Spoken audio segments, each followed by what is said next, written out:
Wednesday, May 7th, 2025. You are listening to the Daly Dose Sports Podcast, and I am your host, Clint Daly, coming to you from the Mile High City here in Denver, Colorado. And we are back for another week of talking sports with a dose of common sense. Hey, happy Wednesday to you. Hope your week is going well. Hope your week is off to a strong start, and that you, your family, your friends, everyone is staying strong and staying healthy right now. And you know, the NBA playoffs are now down to the final 8. We have had some chaos because the Western Conference is pretty tough. But then, game 1, we see the number 1 seed Celtics get knocked off. We see the number 1 seed Oklahoma City Thunder get knocked off. I don't think either one of those is going to hold, but it's interesting. And already gone are the number 2 seed Houston Rockets, the number 3 seed Los Angeles Lakers. I mean, it's been at least a little bit interesting. Kind of ugly basketball to watch, but it's been at least interesting. Meanwhile, the Stanley Cup playoffs are also down to their final 8, and we actually just have 2 teams from Canada remaining. Yeah. Sorry for all of you out there wearing denim right now. Just 2 teams left that are going to have to try to make it all the way to the Stanley Cup. And over the weekend, we did get some news that the sport of boxing might actually have a fight that could pull the sport back to the forefront of the sports world this fall. And I mean, it's been a while. When was the last fight you felt like you had to watch? But after a win on Saturday over William Skull, the stage is now set for the blockbuster mega fight between Canelo Alvarez and Terrence Crawford. Now, Crawford is 37. He will have to move up 2 weight classes to challenge Canelo. But if he actually beats Alvarez, he would become the first undisputed champion in 3 different weight classes. Meanwhile, Canelo, who's 34, is a 2-time undisputed super middleweight champion. The Alvarez-Crawford card will be the first event promoted by Turki Al-Sheikh and Dana White's TKO Boxing. Yes, we had heard the Saudis were getting involved. Here they are. The fight is now scheduled for Friday, not Saturday, Friday, September 12th this fall. The card will take place on a Friday to avoid competition from college football and, of course, from UFC the following day. And get this, they say it's going to be held in Allegiant Stadium in Las Vegas. Kind of bizarre that the home of the Raiders is going to see a championship take place. Now, how will the sport of boxing screw this up? I mean, besides the fact that this fight is already happening like 10 years after we all wish it was happening. But there are just so many possibilities. We know that every time it gets a big stage, boxing rarely fails to shoot itself squarely in the foot. But hey, this could actually be a fight that grabs some serious attention. Speaking of the fight game, today on the Daly Dose, we are going to be joined by a very special guest. And I'm telling you, we have a ton of things to get to today. We need to jump in right now. Joining us this week on the Daly Dose, we have a very special guest. Today's guest is someone who knows what it takes to turn challenges into championships. Literally, Cam F. Awesome. Yes, you heard that right. Cam F. Awesome is a 12-time national boxing champion. He's a 3-time Olympic trials champion. He's a former captain of the USA national boxing team. He was formerly known as Lenroy Thompson. He's a boxer best known for winning the U.S. title in 2008, 10, 13, and 14, and the Golden Gloves in 2009, 2011, 2013 at super heavyweight. If you see Cam, he's not a giant guy. I want to know how he's fighting at super heavyweight. He has an absolutely insane fight record of 326-30. He is featured in the 2017 Netflix boxing documentary Counterpunch. If you haven't watched that, I would encourage you to. He's the author of the book Becoming Awesome: How to Make Success Inevitable. He's been on ESPN. He's doing some comedy. He does motivational speaking. Please welcome to the show the one, the only Cam F. Awesome. Cam, welcome to the Daly Dose. We are so glad to have you here with us.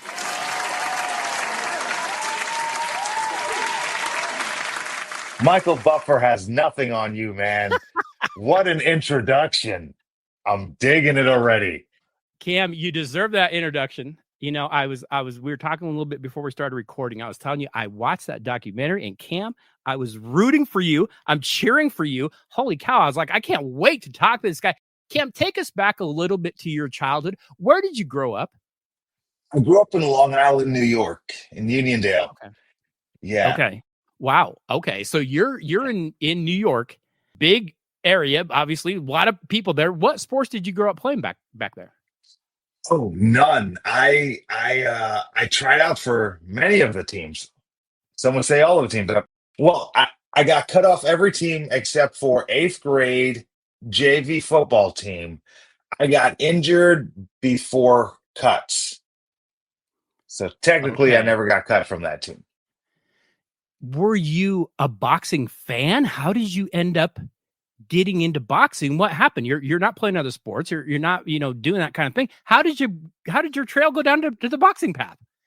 I was dealing with bullying, and well, Okay. bullying led to anxiety, and Sure. I didn't know what anxiety was. But in hindsight, I was dealing with anxiety, and I was afraid all the time. And I was struggling with weight issues, and I figured if I joined the boxing gym, Yeah. I could defend myself against bullies. I can get in good shape, and I could be more confident. It was really to protect myself, and also it was cool, and I thought it would allow me to be accepted Yeah. because Yeah, that's for cool sure. to a 16-year-old. Well, and so many kids, whether or not they have the love of the sport, so many kids go into the athletic realm because they're like, "Hey, this will help me be accepted. I'll kind of find my social, spot." And so a lot of times, even though maybe people aren't drawn to it naturally, they're like, "Hey, no, I kind of found what worked." And obviously this worked for you because Cam, you took to it right away. You started to have some success pretty early, didn't you? Yeah, yeah. Because I'm very analytical and I think I'm very logical, and we all think that. Of But course. with boxing, I joined the gym to lose weight, so they never taught me how to box. I just watched other people and did what I thought made sense. And it gave me the opportunity to ask the question, well, why am I doing this Yeah. with everything that I did? And it allowed me to develop my own unique boxing style that was efficient for the scoring system. No, you're right. Because if you watch, when I watch you box, you have a really unique style. And I want to talk about that because you reminded me a little bit of one fighter. And when I say it, people are going to think I'm crazy, but I'm going to get back to that. Cam, did you have a coach early on that made like an impact on you that got you, kind of enthralled and kind of fall in love with the gym like that? Yeah. His name was Ralph Morgolo. He was a former Marine with a very dirty mouth, and he was an Italian from New Jersey. And he was coaching me down in Florida when I was 17 years old, and he was as delusional about me as I was. That's great. I'd never made a team before. Yeah, So when I won my first boxing match, technically I was undefeated as a human being. sure. So I thought I was like, "Oh, I'm the greatest boxer ever. I must be special." And I carried myself that way. So, and it's not in the documentary, but in high school, my boxing gym was 6 miles away. So I had a Okay. 6-mile walk every day after school, Oh, wow. and I didn't have music. So I would just make up stories in my head. And this is not me saying I knew what it was going to be, and I just happened to make myself a winner in all of these stories. I was kicking butt in all these stories. I was knocking everyone out. I had all the money, all the cars, all the jewelry. I was the greatest. And after winning my first fight, I believed all that. And I would just tell myself that for 3 hours a day before going to the gym. And there was a direct correlation between how highly I spoke about myself and how well I did in the gym. And it allowed me to become this more confident person. And and I think that confidence is what allowed me to succeed in the ring because I just thought I should win. Well, it clearly worked because you began winning right away. Cam, you hadn't been boxing very long. You got invited to the boxing national championships in 2008, What do you remember from getting that invite and then going and winning your first national title? But what do you remember from that very first one? So before I went there, the reason why I got invited to that is I qualified for the 2008 Olympic trials. Okay. I was boxing for less than 2 years. I lost the first day, but it was cool that I made it. Yeah. Everyone who lost either quit boxing or turned professional. Okay. And the light bulb went off in my head. If everyone who lost quit or turned pro, and I don't, aren't I automatically the best? I love your And way of thinking, man. the Olympic cycle changed. All those guys turned pro, and the new crop of boxers came around, and they're new to boxing, just as new as I am. But to Sure. them, I'm the guy from the last Olympic cycle. Now you're the I'm the veteran. most, I'm the veteran. Yeah. And they looked at me when I went to that nationals in 2008. They looked at me like I was the guy to beat. So I just pretended I was. That is absolutely incredible. Dude, the way your mind just operates. It Yeah, is but the thing, incredible that's the because power of the that's the mind. power of the mind. No, you're right. When they talk about, getting these placebo effects and that kind of thing, not only do these things work, sometimes they'll say, hey, we put someone into surgery. We told them they were going to bleed less. Guess what? They bled less. That is the power of the mind. And you are absolutely an example of that. You qualified for the Olympic team also in 2012, Yeah. but then Cam, you were suspended from Olympic competition when you failed to make yourself available for Olympic drug testing. Not that you were doing anything illicit. In fact, you tested clean later that week. You were just not there for them to test when they wanted to test you. That cost you. What did you learn from that whole experience, though? I learned that life doesn't care about your feelings. Yeah, you're Like right. I made a small error. I forgot to send an email that I was leaving the country, and I had to deal with that consequence. And I lost all the confidence I had because I had put all my value and worth in sports. Like I never had friends, but then when I started boxing, I had all these friends all over the world, and you have to love me, you have to accept me. Look at my national championships. I am the best boxer in the country. But then I got suspended and I couldn't say any of that anymore. And I was like, well, then who am I? Yeah. And I realized that I looked at boxing as like a wife or a girlfriend. And I spent so much years going after her and giving her everything I had. And then last minute, she just took another boxer on a date instead of me. Yeah. Like another boxer went to the Olympics, a guy I fought 6 times and beat 6 times.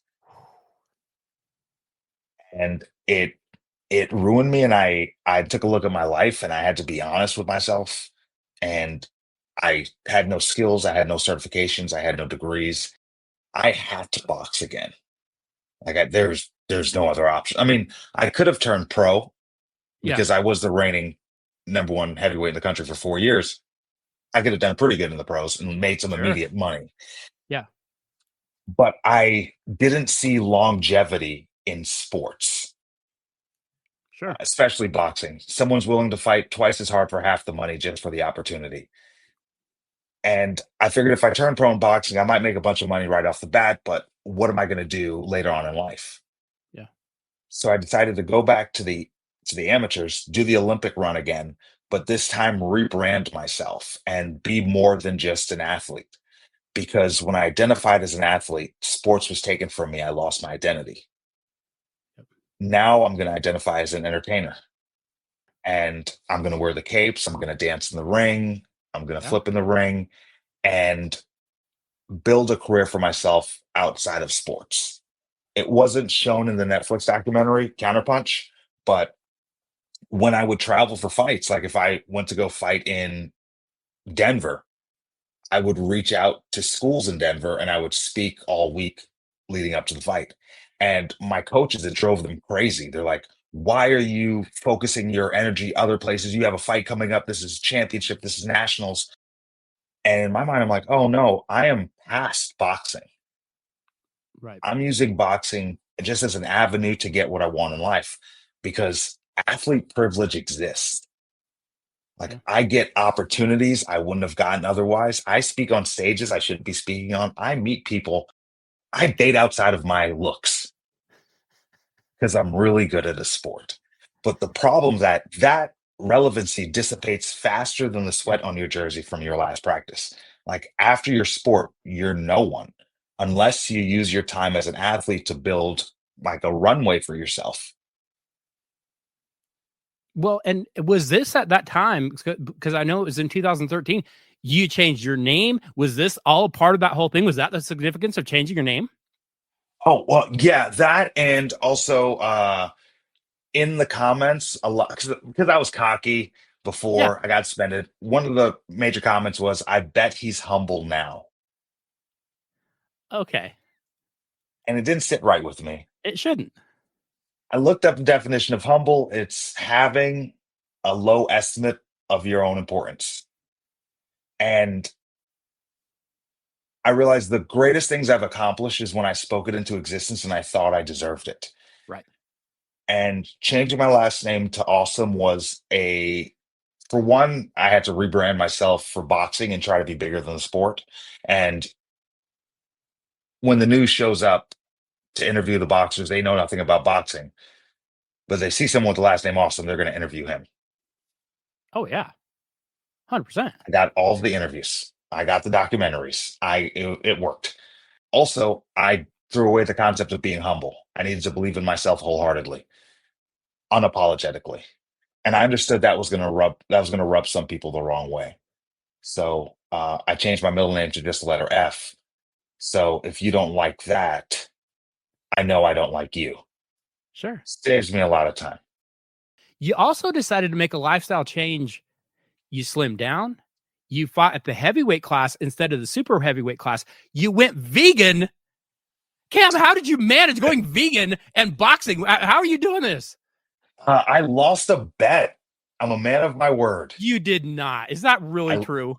I swear I lost a bet. It was a Manny Pacquiao versus Timothy Bradley, June 12th, 2012. Oh, Cam, you got And robbed. right, I Yes. didn't even watch the fight. I was playing Monopoly with a couple people, and I got a text saying, "Guess who won?" So I had to be vegan for 28 days. And you just liked it? I felt so good after the Yeah. 28 days Okay. that I said I'm not going to be vegan, but I'm just going to do this until I find a reason not to. And I don't judge anyone for how they live or how they eat. You do Right. what you do, I'll do what I do. And For it's sure. been 13 years. I haven't found a reason to stop. And I think that's how we should live life. I mean, try something. And I would have, if I didn't lose the bet, I would have never tried it. Sure. And it changed, for one, and I think you can, it changed the way my relationship with food. And Yeah. even as a kid, I struggled with eating and I struggled with my eating habits. And even when I was boxing, my weight always fluctuates. And I didn't have the greatest relationship with food. And this kind of helped put some reins on that. Cam, you have a really unorthodox style. When I watch you fight, and this is despite being a super heavyweight, I'm going to make a comparison, and you can call me crazy, but when I watch you fight to get points. It reminds me of a giant guy fighting like Pernell Whitaker, because I will see you use that reach, use that length. You'll squat clear down if you need to. You will get to where you can to earn points and avoid giving them any points. Was there a fighter that you emulated? For one, Or that is is that a just great you? compliment, Sweet Pea. I love his style. One of the best. Uh, it was partly him, and if you ever heard of Emmanuel Augustus, I don't know that I have. you probably wouldn't. He's never won any world titles or anything like that. His Okay. record's probably upside down. He calls himself the Drunken Warrior, but he's so slick and he's dancing and laughing the entire time he's fighting. And to me, for you to be able to have that much fun, Right. you win automatically. Of course.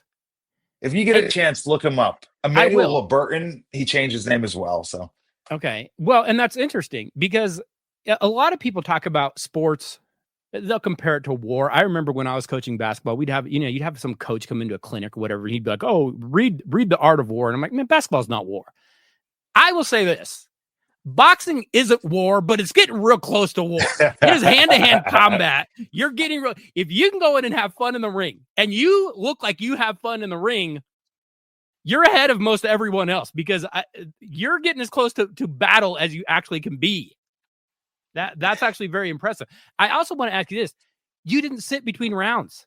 Was this a practical thing? Did you want to stay, or was it just a strategy? This is intimidation, and I don't need to sit rounds. One, I don't need to sit down in between rounds. Yeah. You don't sit down in between rounds in sparring when you train for your fight. Fair. Why ever would you sit down in between rounds during a fight?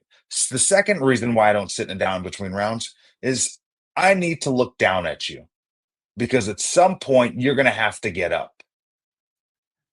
And I want to look at you while you are getting up. And I need you to know I'm better than you. Whether that's true or not, I just need you to believe that. Oh, I And love in that. those moments, you just get a little bit of into their armor and you could just tear a person down psychologically.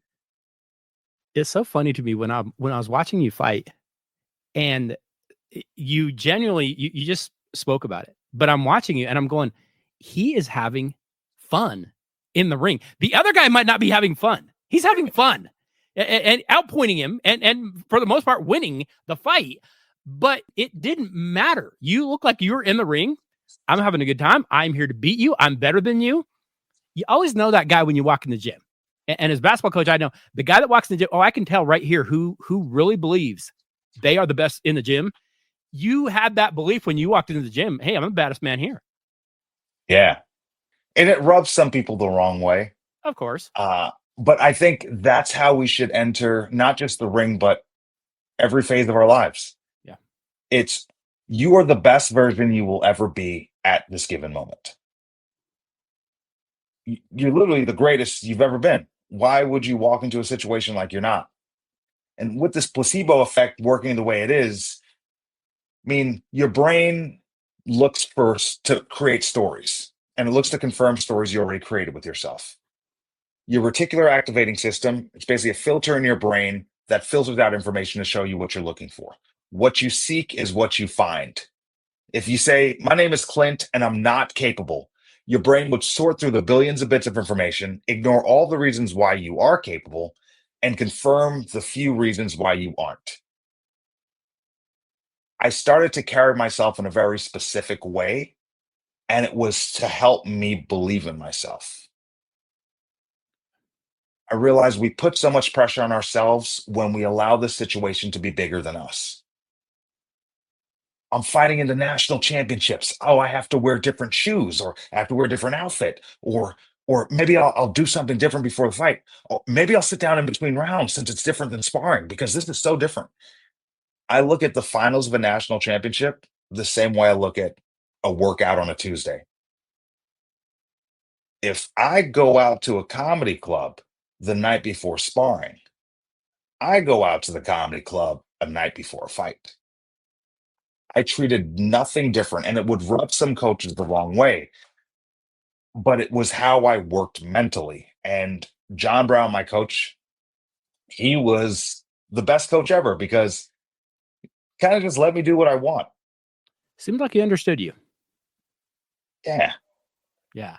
That's always a very, very special relationship. When you do have that one coach that gets you, understands how you operate, and knows how to still get the best of you while allowing you to be you, that's when you're getting into some really, really good stuff. Cam, you came up short in your bid for the 2016 Olympics, and that was just barely coming up short, but you were on track to go to the 2020 Olympics in Tokyo, and then COVID hit, wiped the whole thing out. What do you remember about getting ready for those 2020 games?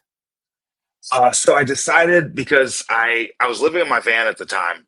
I was trying to build my speaking business, and I figured it would cut out a lot of expenses if I lived in my van. And if I didn't live in my van, I would have to get a job. And if I were to get a job, the consistency of a paycheck and health insurance Yeah. would make it harder for me to go back out and chase my dream. No, you're right. So I lived in my van for some years, and I went to sign up for Team USA, and they wanted me to stay in Colorado Springs at the Olympic Training Center. Okay. But I had a schedule booked out of high schools and middle schools I was going to go speak at, and I was like, I can't do that. So my dad's from Trinidad and Tobago. I fought for Trinidad's Olympic team, and so went to Trinidad. I trained. I trained with their team. I won the Olympic trials in Trinidad, and they didn't send a team because of the pandemic. Yeah. But I do remember March 13th because I was headed to Trinidad on March 17th, St. Patrick's Day, and March 13th they canceled the NBA 2020. Yep. So I don't watch the news ever. I never really Okay. have. I don't know. I never know what's going on in the world. Guess what? I'm alive. But this COVID thing, I found out about it when they canceled the NBA because someone mentioned they canceled the NBA. I was like, hey, well, why? And they like mentioned it. I was like, no, what you talking about? And what a surprise. I don't know if you heard about it, but uh, COVID, Kind of was big there for a minute. yeah, it made its rounds. It did. Uh, if I were to be in Trinidad when they canceled the flights, I would have been stuck over there for about 10 months. Oh wow. It was it was 4 days short. That's when I cut everything short, 4 days before I was going to go to Trinidad. Wow. That's getting But close. with that goes my dream. Hey, just a quick reminder, make sure that you are stopping by dailydosesports.com every week, as we do have new articles going up over there. We do have links to the podcast. We do have links to the videos over there. You can, of course, find information on the host as well. And you can also find links to get Daily Dose gear. Maybe you need a t-shirt, sweatshirt, hoodie, even a hat in your life. Make sure you're stopping by dailydosesports.com each and every week. Now, let's get back to our interview with boxer Cam Awesome. Cam, you were out of boxing for a little over a year, and you started noticing something going on with your vision. What happened there? I woke up one morning, so I journal every morning. It's what I do. I'm a big fan of journaling. Never used to be, but I went to grab my journal and I couldn't see out of my right eye, and it was like I could see it just like nothing above here, like like up there. And went got emergency surgery. I had a detached retina, and it just happened in my sleep. And I was told it can just happen. Wow. Well, that's horrifying. Was it boxing related, or do they? No, I hadn't been in the ring for almost a year and a half at that point. Yeah. It might have Yeah. been from past, but they said it happens. It can happen to anyone. Cam, you've had setbacks. You've had some things that people might even deem to be unfair. The thing I noticed that sets you apart, you don't make excuses, you don't complain, you just keep pushing forward every single time. Where did that drive come from? Where did you find that? Because it seemed like you were kind of that way even as a kid, going and starting to box. Where did that drive come from? I think one of my greatest. I think there's some pros and cons to the way I think, and I shared even before. Even the emotional side, I remove emotion from things, and I'm very logical, which doesn't work great in relationships or friendships because sometimes you have to see things in other lights, and I'm working on that as a person. But one of the things that I realized that, like, from an early age, I believed in magic. So, and I've only said this outside said this out loud a couple of times, so it might not come out very smooth. But Right. when I was like 8 years old, my mom went into the store and she left me in the car. Like she went into like a store real quick to grab something, and there was a bird sitting on a fence. And I was like, if I have magical powers, the bird will poop right now. And when I said that, Clint, I shit you not. Nailed it. I so I got home that day and I just remember for the next like few weeks thinking like, because the first 15% of any superhero movie is that superhero learning how to use their powers. Of course. So what I started to do is I implemented something I called like I had one wish a day. Okay. And and that's what I would say. I had one wish a day, and it could be a big wish. It could be something that would alter the course of the universe. But I can make small wishes in my life, and I can get whatever I want. Like if I didn't study for a test, I'm not going to wish for 100. I'm just going to wish get a 73. Can I pass? Yeah. I would get a 73. It used to work for all. I wish there's a little bit of cereal left at home, and I'd go home, there would be cereal. And I don't really remember it not working. And I thought I had a superpower. Maybe you do. It turned out I did, Yeah. because anything I wanted, if I thought about it enough, and if as long as it wasn't too big and I was willing to do what I needed for it, I Yeah. got whatever I wanted. Like, this is how crazy is this. I said I wanted a brother. Clint, Okay. I have two sisters. Okay. Yeah. I had two sisters. My mom's not having any more kids. Okay. I was 12 years old.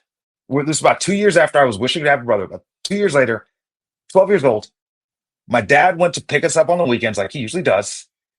And I found out I had a half brother that's 4 years older than me that was moving in. That's unreal. So your reticular activating system shows you things to confirm stories you already believe. Yeah. I genuinely can't tell you the times it didn't work. And that just instilled to me I had more of a power. I would talk to myself that I was the best in the gym, and I would go to the gym, I would be the best. In 2 years, I won. And I realized it was all the way I was talking to myself. And then in 2012, I got suspended. And all that positive talk and all that magic went away. And I lost it.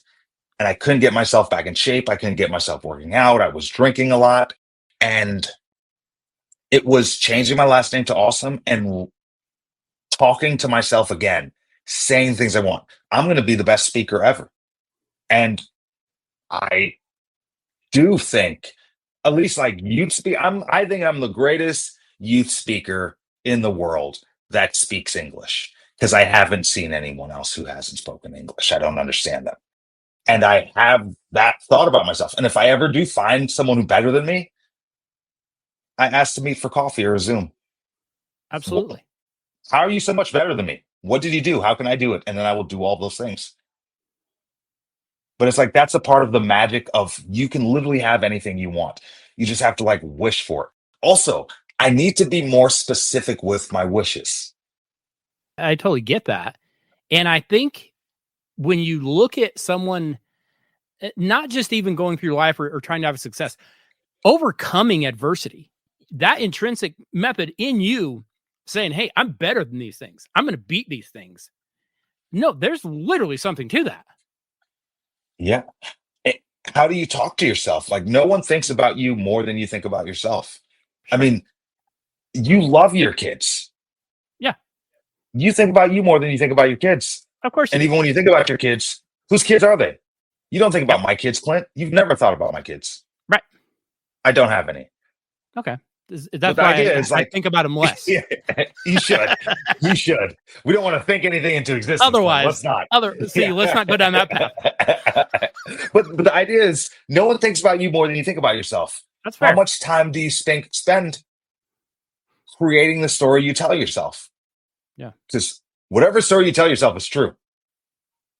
You could have walked past your wife and she didn't see you, and you think, oh, she's mad at me. She didn't look at me. She's not even acknowledging me. And then you told yourself the story, and then you realize she doesn't have her contacts in. No, you're 100% right. What are the stories we constantly tell ourselves? Yep. Wow. That is such an interesting way of looking at life. I absolutely love it. I've got to ask you, because I don't want to be selfish. I look at you and I say, here's a guy going out and helping hundreds of kids. Is that why you didn't go into specifically coaching? Because you wouldn't reach as many? Because I look at you and go, you would have been a phenomenal coach. I might disagree with you on the idea that I would be a phenomenal coach. Maybe at one point of my life in the future, but I don't think you can be a great coach when you still think you have it. I get that. I understand that. My But ego's still there too much. I totally understand that. I totally understand that. And yet, you have knowledge and drive that so many people would need. I feel like you would be a really good motivator. I feel like you'd be the same thing. You would speak a athlete into existence in that way. I think you would have that. And at the same time, you're going out, you're doing motivational speaking. You're speaking to kids that desperately need it. Maybe they're not athletes. Maybe they would never see the inside of a gym, but for whatever reason, you're reaching them and you're reaching their lives. So what you're doing, probably way more important. I just always look for good coaches because that's what I did. So Oh, well, while I have your listener's ear, yes, usaboxing.org.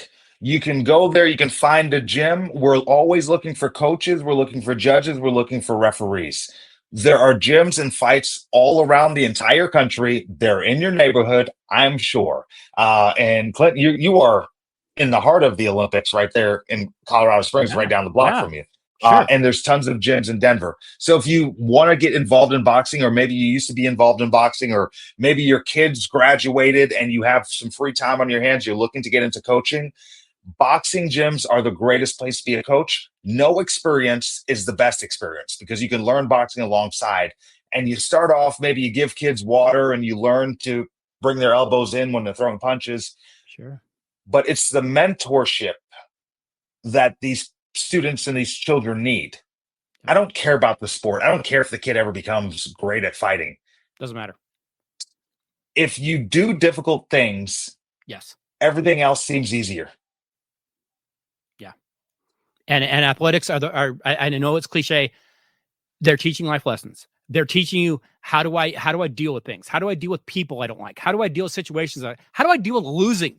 How do I deal with sometimes, like you said, life is unfair. We don't get taught these things enough, and our kids especially don't get these things taught enough. No. Yeah. Losing. No one, you don't get to lose in real life. Right. Like in sports, you objectively lose. And Yep. you get to watch the winner be happy.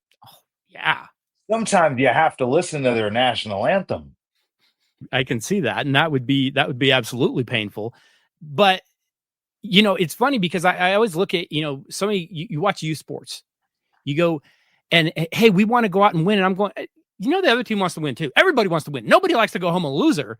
That's what you're learning. You're learning how to do these things. You're learning how to get better. You're learning sometimes how to deal with the loss when you absolutely thought you were better than the other side.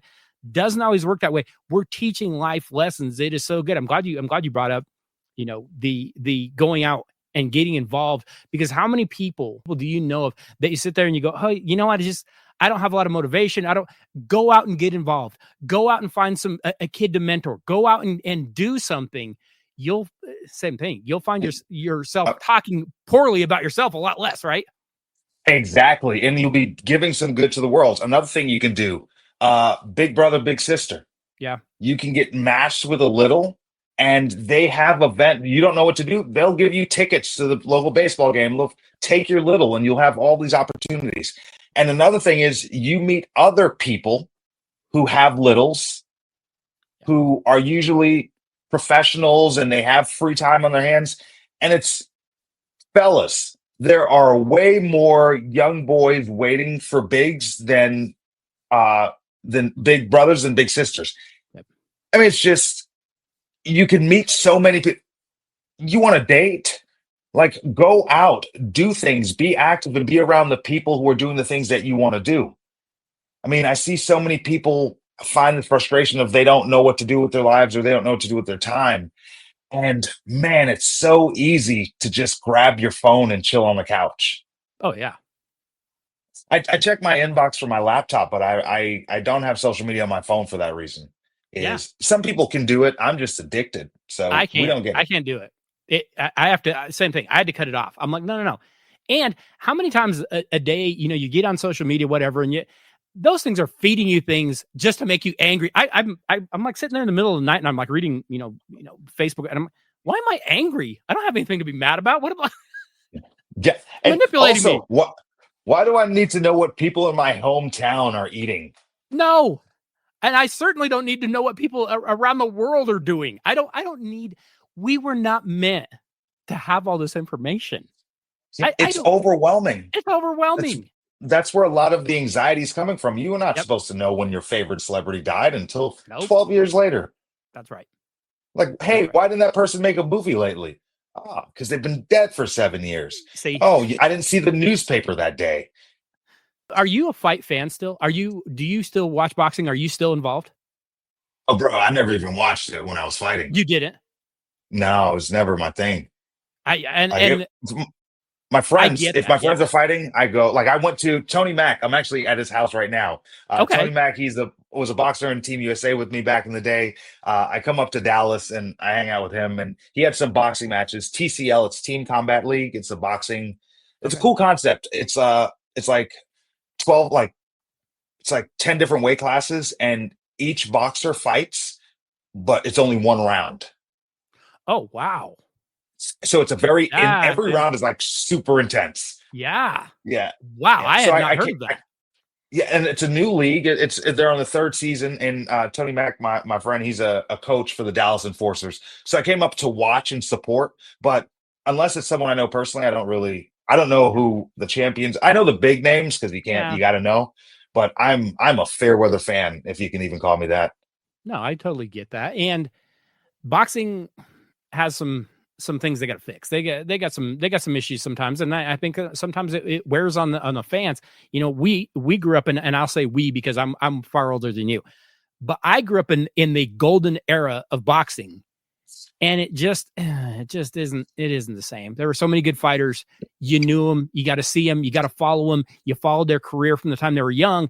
It just boxing hasn't helped itself in a lot of ways.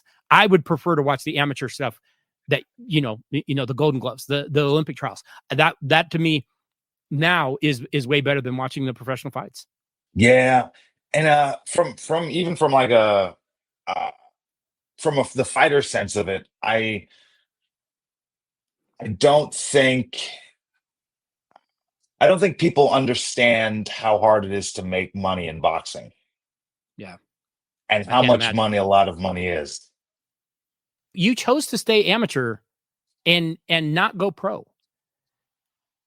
Why? Why did you not ever make that jump? Because I could have turned pro and made pretty good money, Yeah, but that money would have stopped at about 35.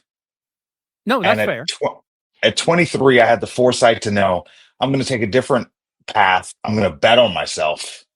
Yeah, And as I like in 2013 when I came back, as I was traveling around the country as on the USA team again, I would be speaking at schools, emceeing vegan festivals, and doing stand up comedy as I travel around the country. Like I was doing more of that than I was boxing, and everyone thought it was weird. But my thing was, I I wanted to build myself up more than just an athlete. So now that, and I know I looked crazy, okay, because even 2016 didn't go to the Olympics. I could have just turned pro then, but I decided to live in my van because I didn't have any money. I could have just turned pro, yeah. but I just saw an opportunity to bet on myself, and I was like, if I could just toughen this out for maybe 1 or 2 years, end up being 3 years. That's how life happens. I will be able to build a foundation, get good at speaking, get a clear message, have a website built, maybe afford to get a speaking reel because I had zero budget and I was just doing everything as I was going.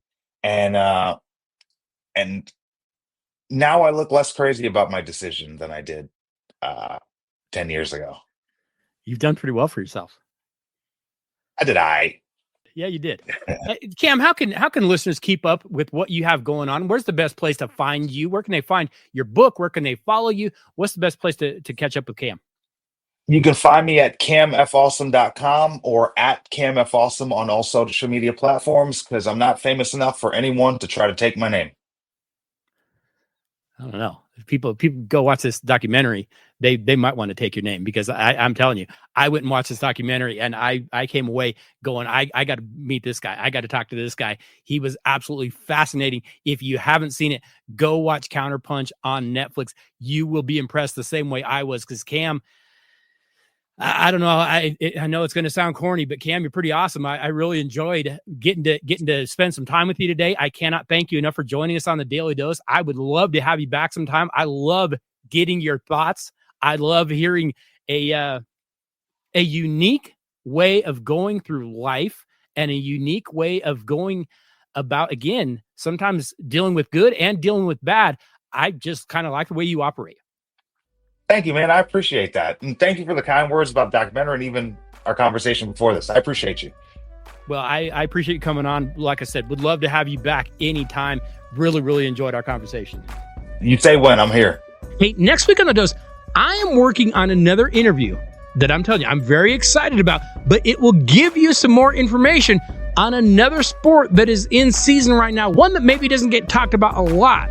But trust me, it's going to be a little different and you will not want to miss it. So be sure you tune into The Dose and be sure you let a friend know to do the same. Hey, I want to say thank you so much to Cam F. Awesome for spending some time with us today. I really enjoyed our conversation. Hope you will stay in touch. And I want to say thank you to each and every one of you for listening to the Daly Dose every week. Thank you for the emails. Thank you for the text. Thank you for the tweets. Thank you for going over to DailyDoseSports.com and checking out the new things going up there every week. But more than anything, thank you for sharing the show, for sharing the videos, and for sharing the articles. We absolutely love it when you do that. Have to say thank you to JSP. Could not do any of this without you. I will see you all next Wednesday. Have a great week, everybody.